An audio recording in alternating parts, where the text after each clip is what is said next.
Jätkame siis meelte uuendamise teemaga. Ja ma ei väsi ühte asja kordamas, see tuli enne alguses ka välja. Et kes on õnnistatud, et ma tahan praegult raputada ühte tooli. Mitte füüsilist tooli, aga seda tooli, kus tavaliselt me peal istume ja kuulame. Ja siis läheme koju ja elame oma elu samamoodi nagu ikka. Ma tahan seda tooli raputada. Sellepärast, et õnnistatud on see, kes teeb sõna järele, mitte see, kes ainult kuulab ja ei tee. Vaat seda tooli ma tahan raputada. et tuua välja see olulisus, et meil on vaja olla sõnategijad, tõesti sõnategijad. Sest sõna järgi tegemises on see, kus on õnnistus. Kus reaalselt me saame kätte selle õnnistuse, mida Jumal on tahtnud meile anda. Praktiseerides sõna ja tehes selle järgi. Me saame selle kätte, mitte ainult kuuldes. Me kuulume usu majapidamisse ja mitte hirmu majapidamisse. Seega meil ei tohiks hirmuga mitte mingisugust pistmist olla. See kuulub võõrasse majapidamisse. See on nagu samamoodi, kus me sõidaks või kõnnime või sõidame mööda tänavat ja me vaatame teisi maju. Praegult on hea vaadata, on kaunistatud, eks ju, aga me ei kuulu nendesse majapidamistesse. On ju nii? Me ei kipu minema, kui ilus kodu, vägevad tuled, et läheks sisse. Meil ei tule see mõttegi. Samamoodi meil ei tohiks olla asja nendesse majapidamistesse, kuhu meie ei kuulu. Ja hirm on üks see, me ei astu sinna sisse. Samamoodi me ei lase hirmu endasse. Ehk siis meil ei ole mitte midagi pistmist võõraste kodudega ja neil ei ole tegelikult asja ju meiega. Et me hoiame selle võõra endast eemale ja me ise ka ei lähe sinna kallale kippuma. Jätame selle mure ja kahtluse ja hirmu sinna, sest see ei kuulu meie elamisse, see ei ole osa meie elamise mööblist ega inventarist. Meil on usk, meil on rahu, meil on rõõm, meil on tervis, meil on jõukus, kõik see, mis on Jumal meie omaks teinud. Me ei keera sinna, aga 2. Timoteus 1.7 on öelnud, et Jumal on andnud meile midagi. Ta ei ole andnud meile hirmu, aga ta on andnud meile väe, vaimu, armastuse vaimu ja mõistliku meele vaimu. Vägi on ka meelevald, ehk meelevald hirmu vastu. Armastus samamoodi tegeleb hirmuga. Täiuslik armastus ajab hirmu välja. Ja need on nagu relvad, samamoodi nii armastus kui meelevald, need on relvad hirmu vastu. Ja meil on vaja õppida kasutama neid. Samamoodi mõistlik meel, ta on juba antud meile. Me ei pea mõistlikku, kahtlane krõbin käis siin. Me ei pea mõistlikku meelt välja teenima.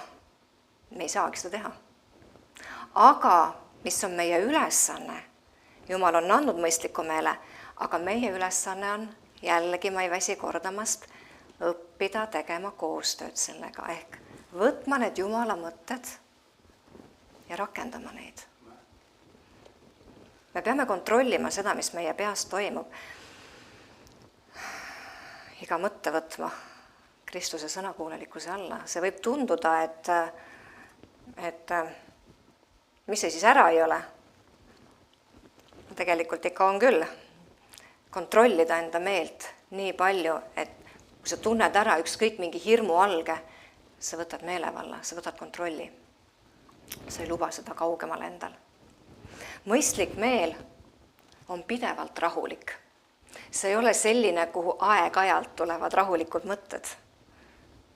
Ta on pidev rahuvool. See on pidev. See on see, mida Jumal tahab, et meil oleks pidev rahuvool. Et me õpiksime selles olema, selles elama, selles käima. Vastuseis tuleb. Tulevad valed mõtted, hirmuvõtted, aga me ei alistu neile. Me kasutame meelevalda. Meil on antud väevaim meie sisse, ehk meelevald. See on meile antud. Aga selleks, et rahus ja mõistlikus meeles käia, meil on vaja olla piisavalt huvitatud sellest. Sest kui me suhtume ükskõikselt, siis me ei panusta oma aega sellesse. Me ei panusta ennast sellesse. Ja vaat inimesedel ongi mõnikord niimoodi, et miks neil ei ole sellist rahu või mõistlikku meelt, sest nad ei ole tegelikult huvitatud sellest nii palju, kui nad võiksid olla.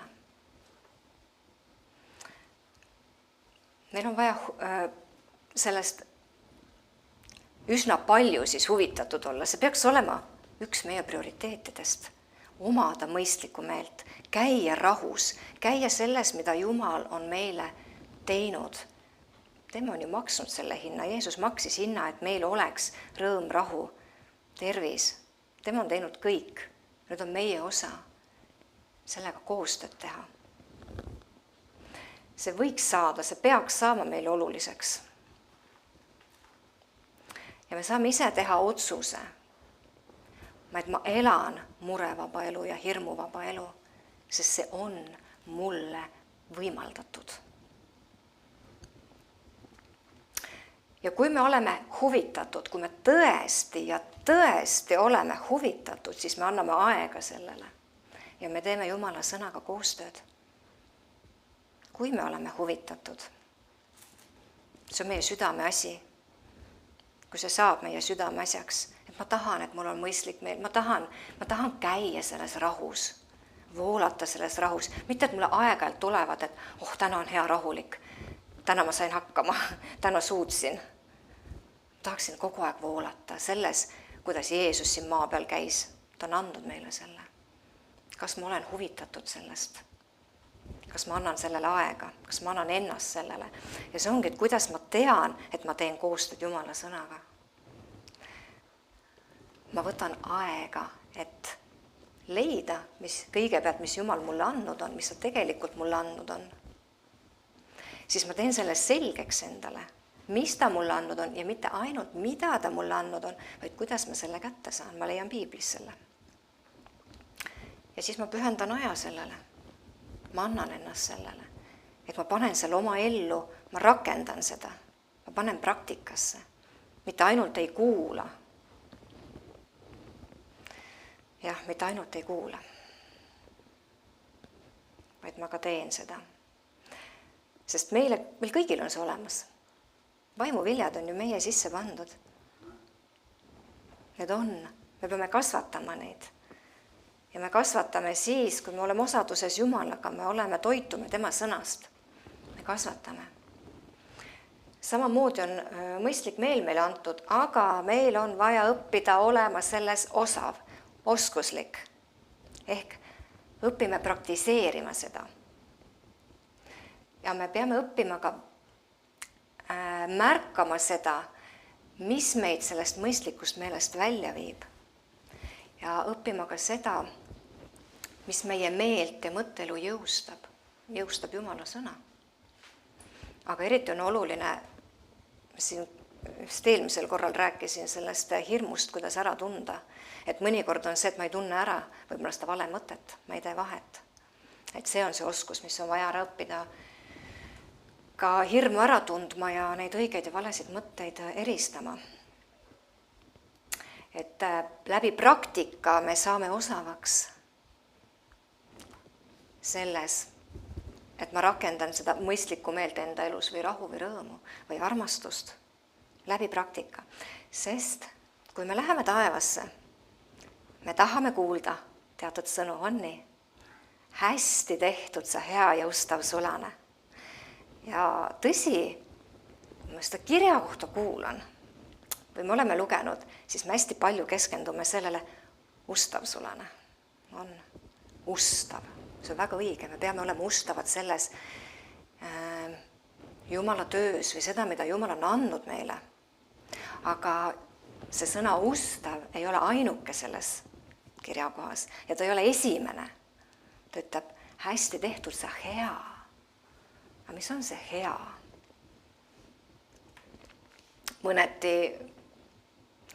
see võib viidata käitumisele, mis on ka oluline, et me käitume hästi.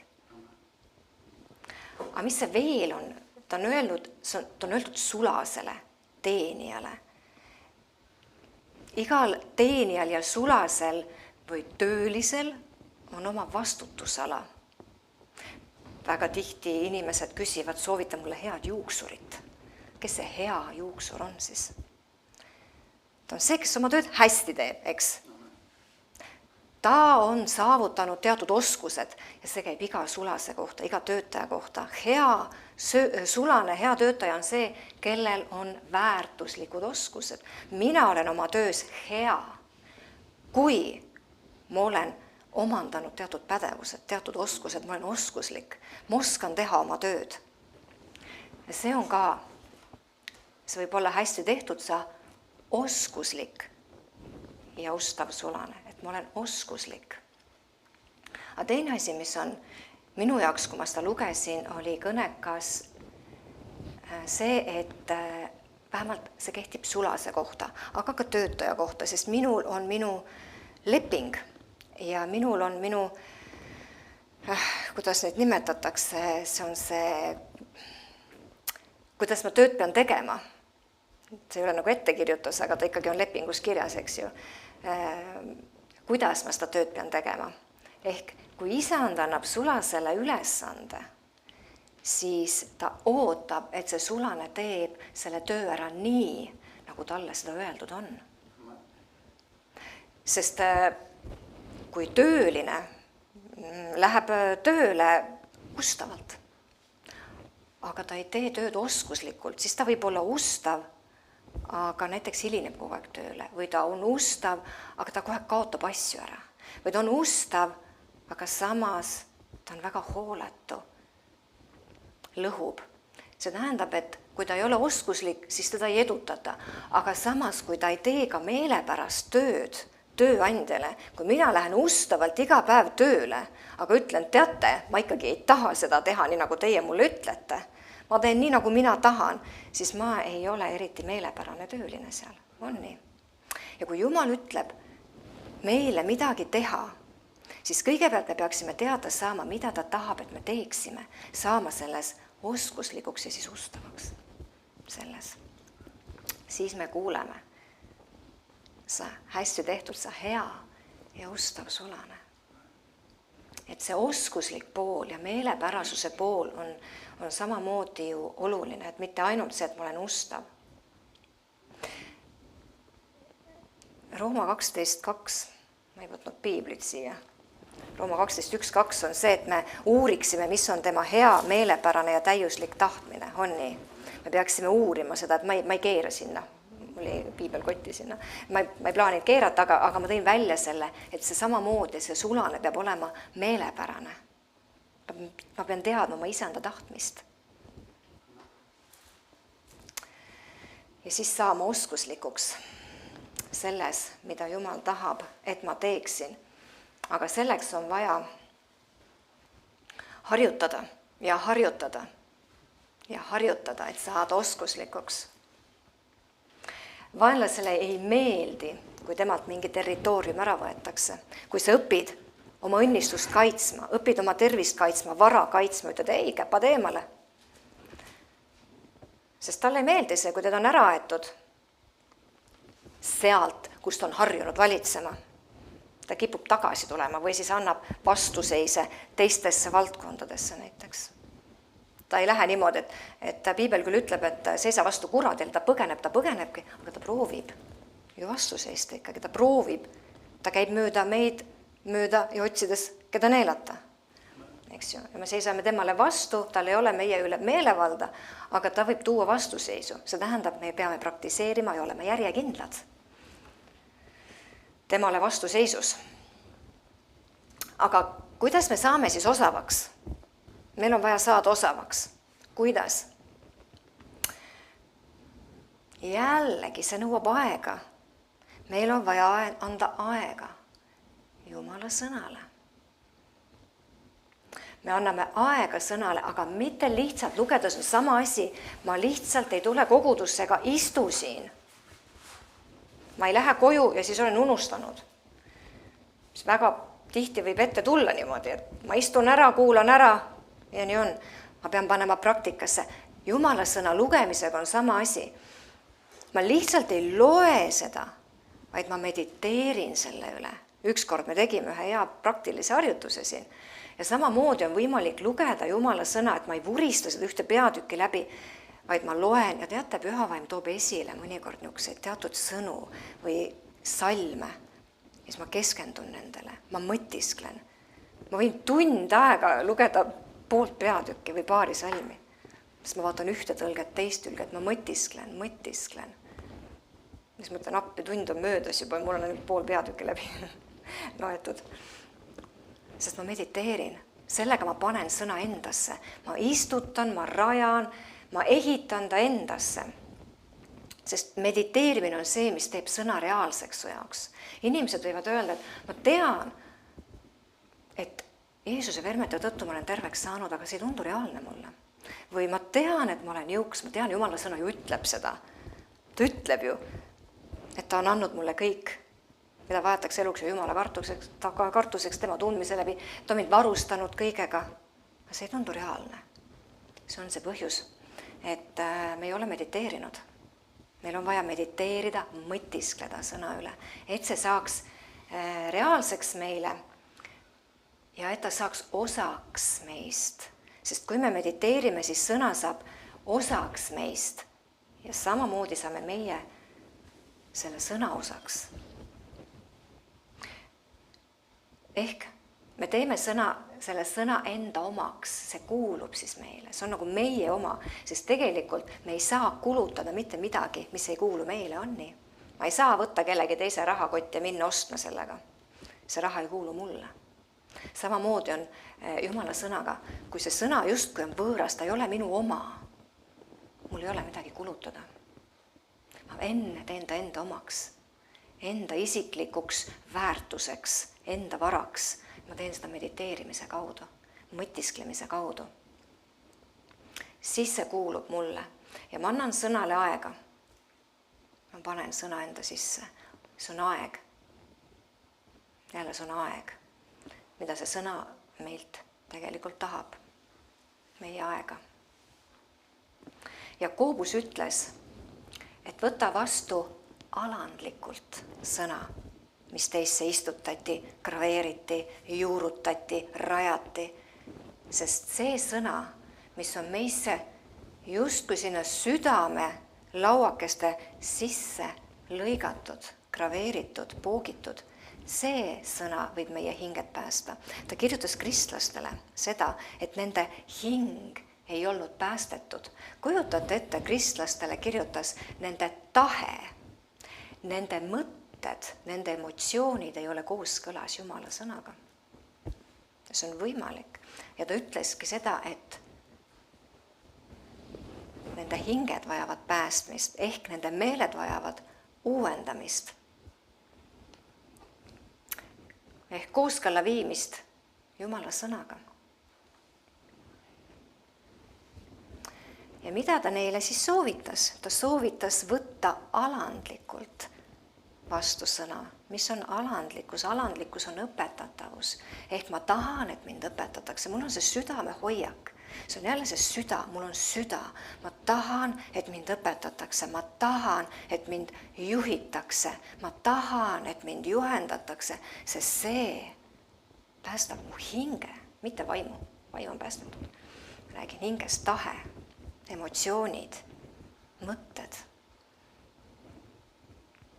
Need ma viin kooskõlla Jumala sõnaga, sest alandlikkus on see, mis aitab vastu võtta. Kui mul on hoiak, et ma tean kõike, siis ma ei võta vastu. Aga sõna, mis on välditud või mida on eemale lükatud, see sõna ei päästa hinge. Ainult see sõna, mis on vastu võetud alandlikult ja mis on meisse graveeritud ehk mediteeritud, läbi mediteeritud. See sõna on see, millel on võime päästa me hing ehk uuendada meie meel ehk edendada meie hinge.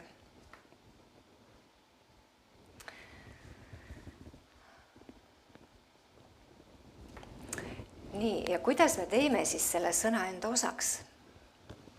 Mediteerides, üks asi on mediteerimine, see on oluline asi. Ma mediteerin ja mõtisklen, aga ma ka räägin välja, reaalselt räägin välja sõnadega. Oma elu üle räägin.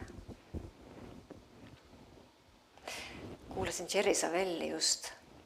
Üks jutlus oli, kus tema rääkis oma kogemusest, kuidas tema rääkis õnnistusi 5. Moosese 28 peatükk, kuidas ta rääkis neid õnnistusi enda ellu.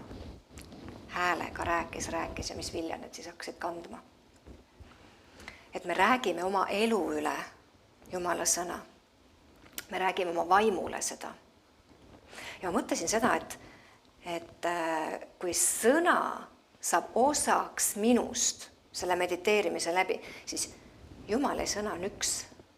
Järelikult Jumal saab veel suuremaks reaalsuseks minu elus sel teel, kui ma mediteerin. Ja lisaks sellele, et ma mediteerin ja mõtisklen sõna üle ja ma räägin seda häälega välja enda elu üle, oma vaimule, on üks asi veel. Ja mis see on, mis ma pean veel tegema? Millega ma alustasin, see on see, et ma olen sõna tegija. Ja nii saan ma osaliseks sellest sõnast. Nii ma olen ta teinud enda osaks. Me ei anna aega sõnale, et välja teenida midagi. Meil on need õnnistused, meie omad.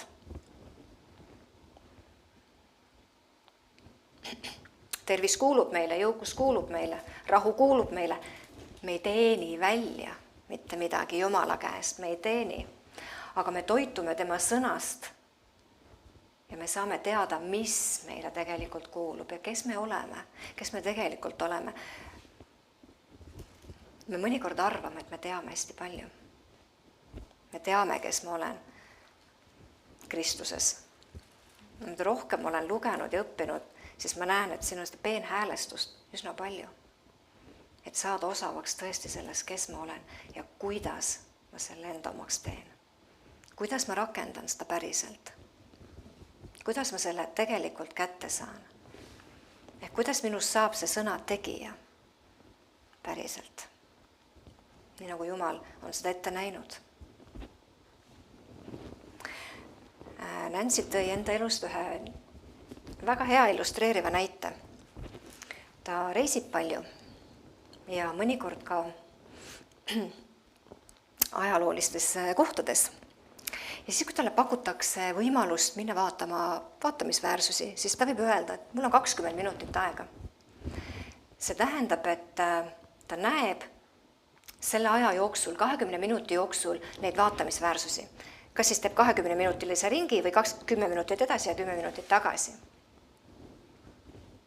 Siis ta võib öelda, et tal on 6 tundi aega.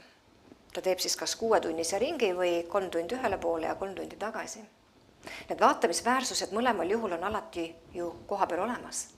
Ehk see, kui palju tema sellest osa sai, sõltus sellest ajast, mida ta oli nõus sinna panema. Ta ei teeninud midagi välja. Need olid kogu aeg seal olemas. Aga kui palju tema sellest osa sai, sõltus ajast, mida ta oli nõus andma. Kui palju tal seda oli. Ja seega me toitume Jumala sõnast selleks, et teada saada, mis meile kuulub. Mitte selleks, et välja teenida midagi, sest need kuuluvad meile. Me muutume järjest oskuslikumaks. Mida rohkem me teadmisi hangime, seda oskuslikumaks me muutume. Aga sellel on vaja anda aega. Ja Kenneth Hagin on ise rääkinud seda, et kui ta oli haigevoodis ja sai päästetud, siis ta hakkas piiblit lugema, sest et haigevoodis ei ole suurt midagi teha. Ja kuskil käia ei saa ja tema panustas sellele, et piibel ja Jumala sõna on oluline.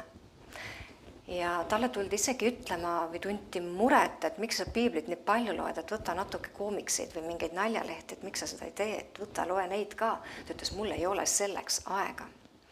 Ma loen piiblit, ma toidan ennast.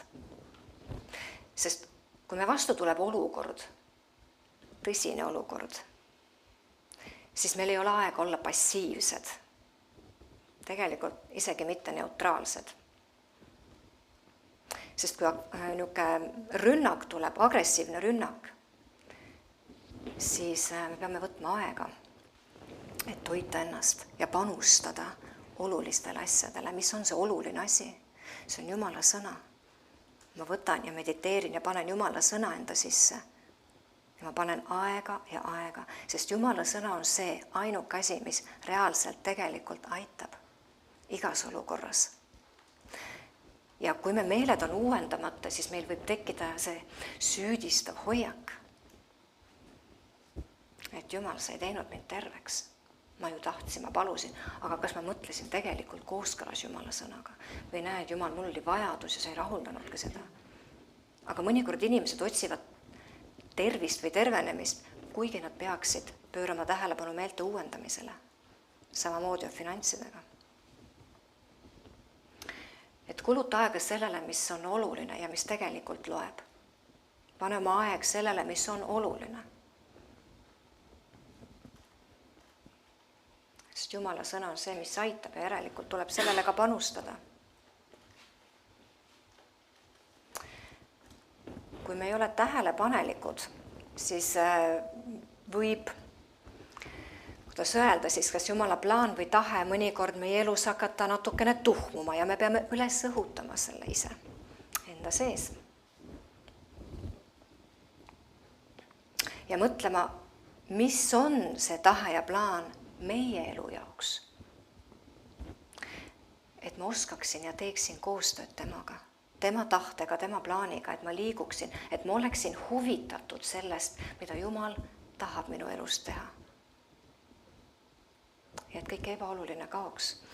See ei tähenda, et meil ei ole huvisid, mitte midagi muud, aga see üks koht on oluline, hoida oma fookus selles, et need muud asjad ei hakkaks lükkama Jumalat teisele kohale, 3. kohale, 4. kohale ja lõpuks avastad, upsi, Jumal on viimasel kohal, sest kõik muu on nii oluliseks saanud. Ja ta on hõivatud, me oleme hõivatud siis teiste asjadega, oma maade või härgadega või muude asjadega, mis siin elus, mis meie füüsilises elus on. Nad on olulised, aga esikohale peab jääma Jumal ja tema sõna alati. Ja seda me peame valvama. Ja meil peaks säilima see huvi tema sõna vastu. Me ei peaks ootama kriisi, enne kui meil hakkab huvi pakkuma. See, mis Jumalal meile öelda on. Me ei peaks ootama kriisi. Meil peaks olema kogu aeg huvi selle vastu, mis Jumalal meile on öelda, mida ta meile andnud on. Ehk tegelikult meelte uuendamine peaks olema meile väga oluline, sest see on oluline Jumalale. Jumal on öelnud, muutuge teiseks oma meele uuendamise teel. Et me elu saaks muudetud.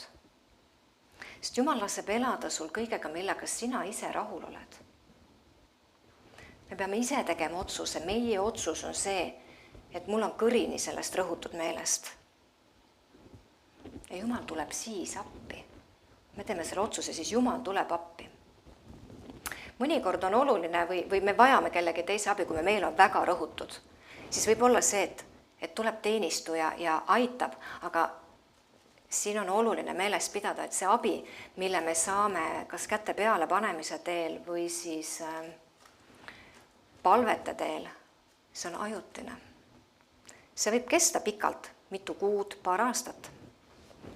Aga meil on vaja õppida seda, kuidas ise olla sõnas osav ja kuidas ise kasutada meelevalda. Ehk tegelikult on see, kuidas vastata valele mõttele. Me peame selles osavaks saama. Ehk ma vastan sellele, et see pole mu mõte, ma ei võta seda vastu, ma leian Jumala sõnast, mis mind toetab.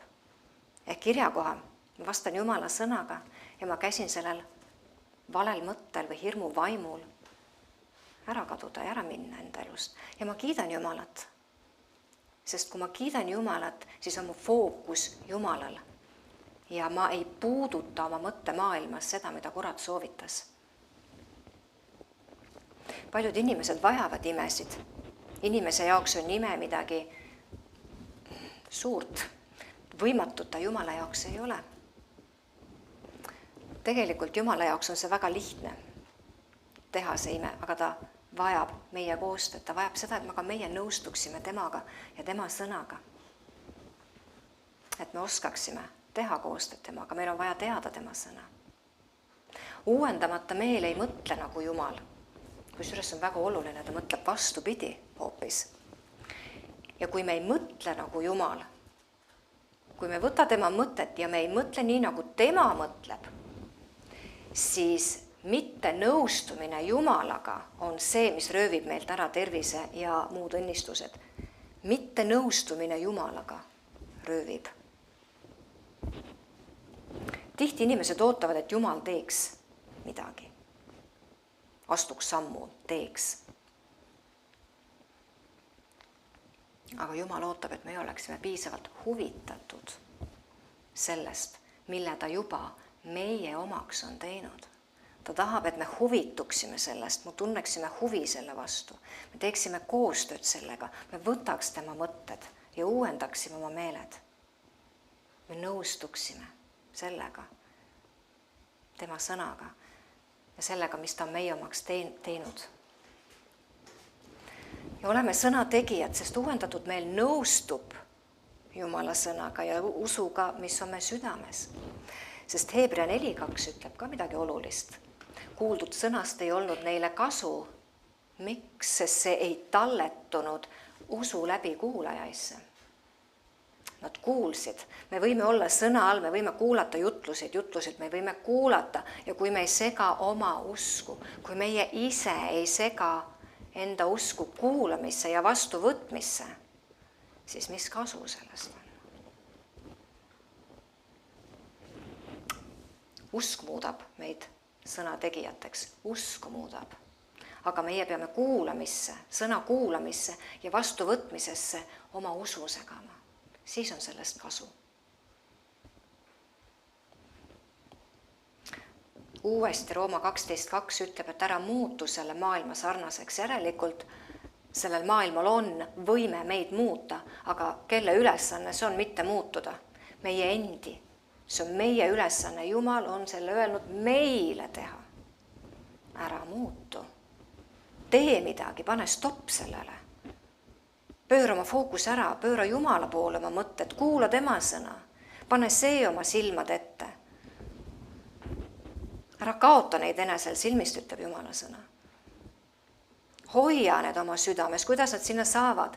Kõik, mis jõuab meie südamesse, läbib meie mõtte enne. Ta ei jõua enne meie südamesse.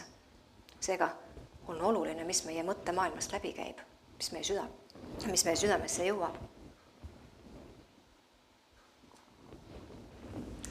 3. Johannes 1:2 ütleb, armas, soovin sulle, et sul läheks igati hästi ja sa oleksid terve nõnda, nagu läheb hästi su hingel või nii, nagu su hingegi lugu on hea.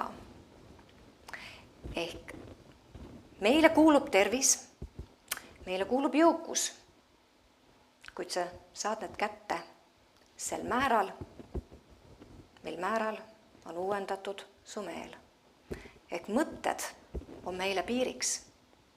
Kui meil on vaja kaugemale jõuda, siis me peame oma mõttemaailma laiendama, ehk Jumala sõnaga kaugemale liikuma.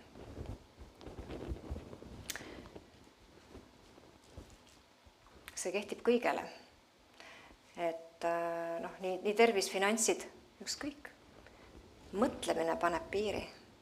Nii palju, kui me näeme oma elus, kuhu maani me suudame mõelda, sinna me liigume. Ehk kui me võtame Jumala sõna, me oleme enda sisse pannud selle, siis tegelikult see on ju tohutu lai, mis meile siis avardub. On ju nii?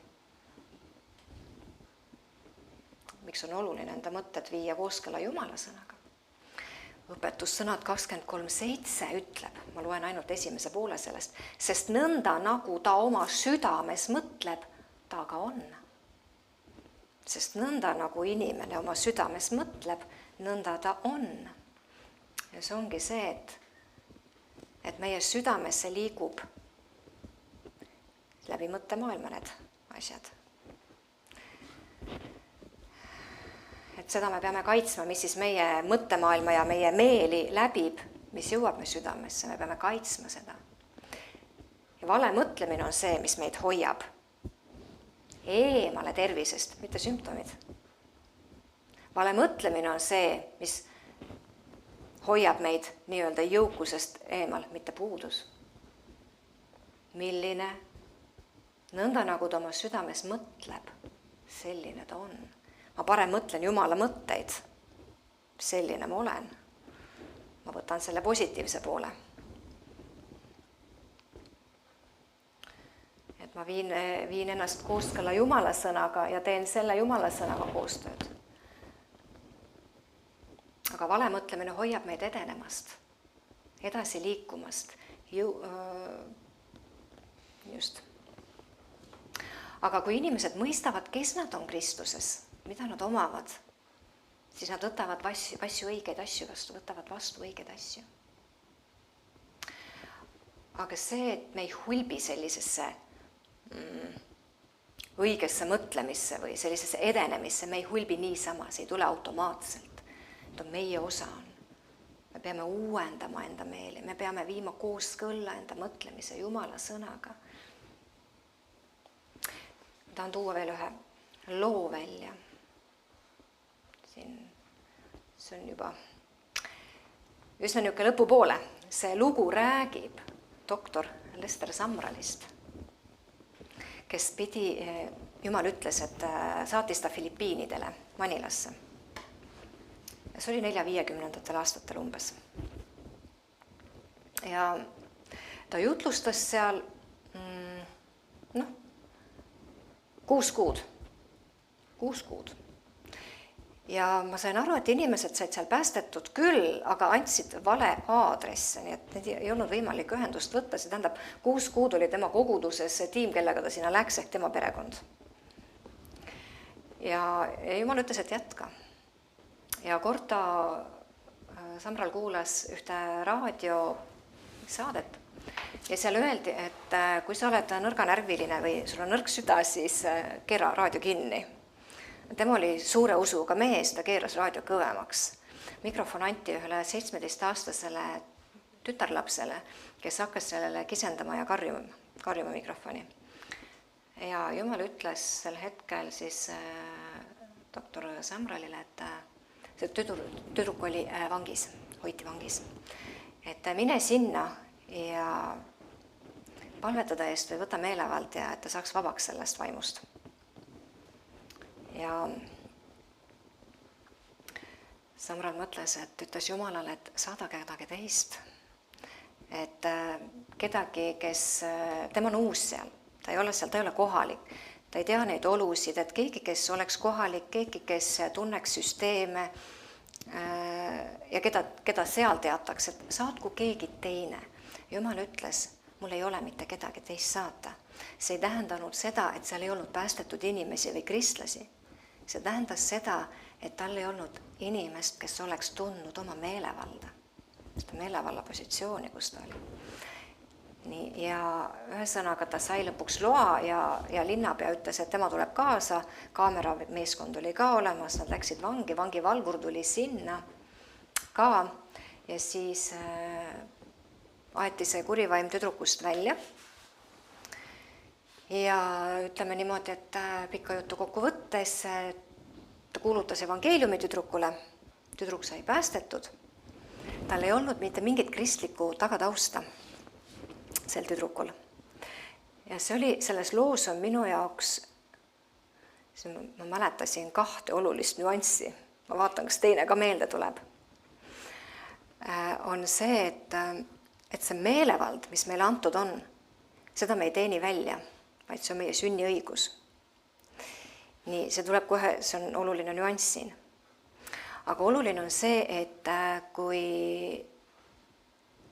doktor Samral siis oli selle kurja vaimu välja ajanud ja tüdruk oli päästetud saanud, siis ta õpetas teda niimoodi, öeldes, et kui kurat on kuskilt välja aetud, ta tahab tagasi tulla.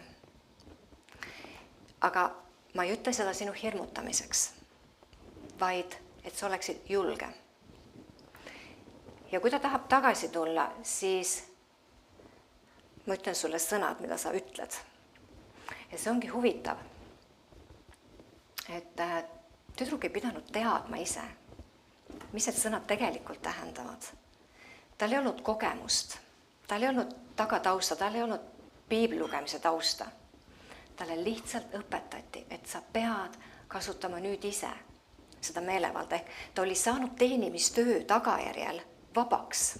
Ta oli saanud vabaks, aga selle vabaduse hoidmine oli nüüd tema teha.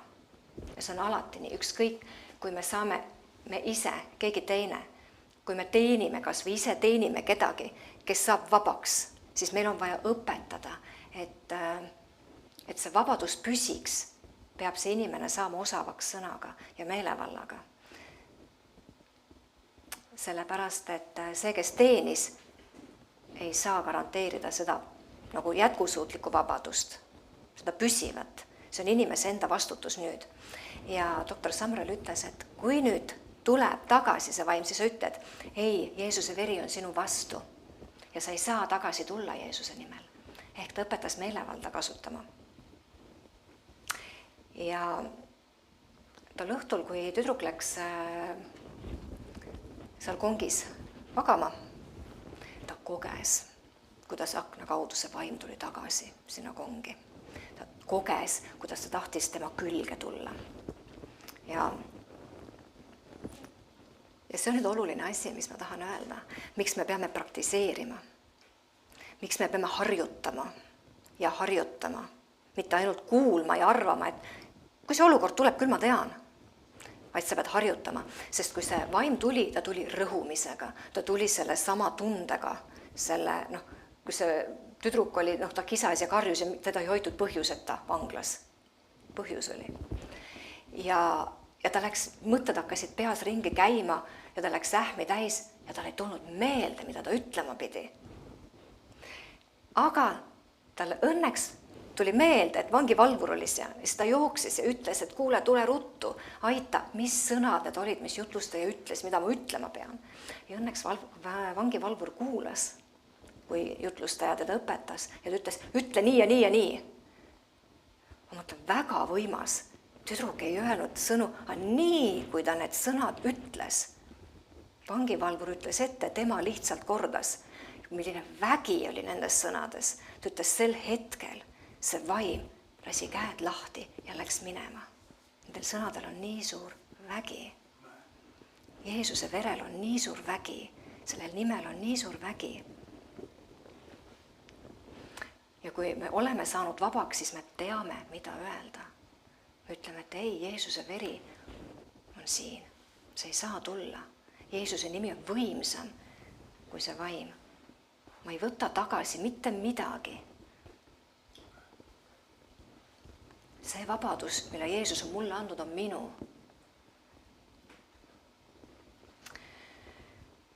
Ja see oligi see oluline asi, et tüdruk oli õpetatud, aga selle sama ähmiga, kus tal see rünnak tuli, ta unustas ära.